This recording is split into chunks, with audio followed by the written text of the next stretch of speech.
when you then translate it into live action, fundamentally, you've got to dimensionalize those characters. You've got to give them some truth. You've got to give them some emotional backstory. You touched on the tone of One Piece a moment ago. I just want to go back to it because it's fair, to someone coming to this new.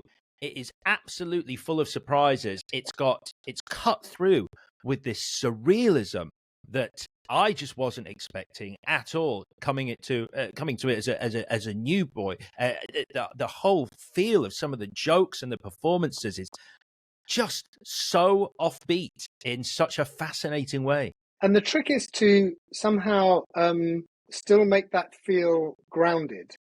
Because if you go too far in that kind of whimsy and quirky, then it becomes dangerously silly and light.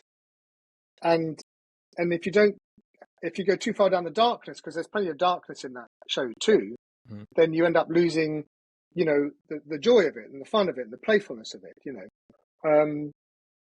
And so to me, one of the things that I felt we really need to do in translating it to two-dimensional world, which is just pencil drawings on a piece of paper with characters that you can do anything with. You can make them do anything because it's just a drawing. When you then translate it into live action, fundamentally, you've got to dimensionalize those characters. You've got to give them some truth. You've got to give them some emotional backstory and a history that they carry into the world, and that's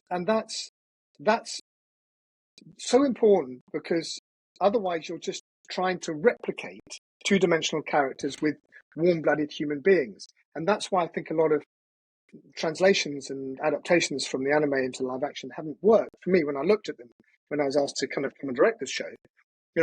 What is it that works and what is it that doesn't work, and and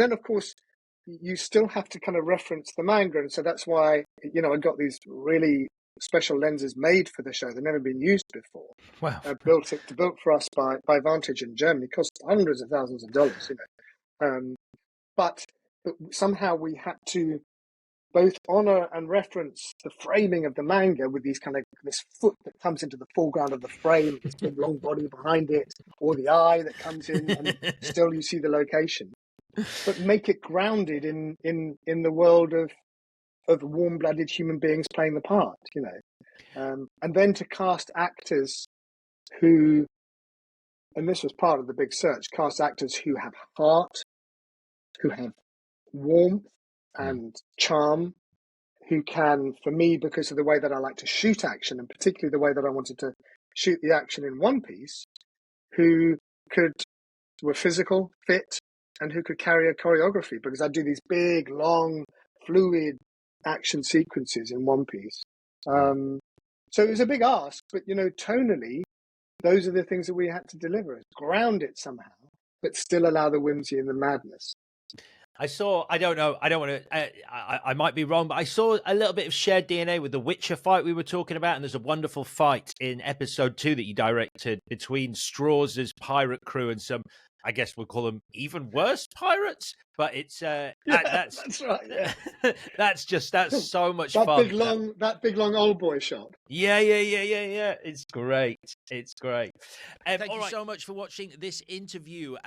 I'd love it if you would check out some of the other interviews on our channel. They're all fascinating and unique trips to the movies with some wonderful, wonderful guests. And if you would like to find out more, do hit us up on our social channels. We are at Trip to Movies Pod. That's at Trip to Movies Pod on all social media with lovely content on there. And you can get in touch with us if you so wish. Thanks again.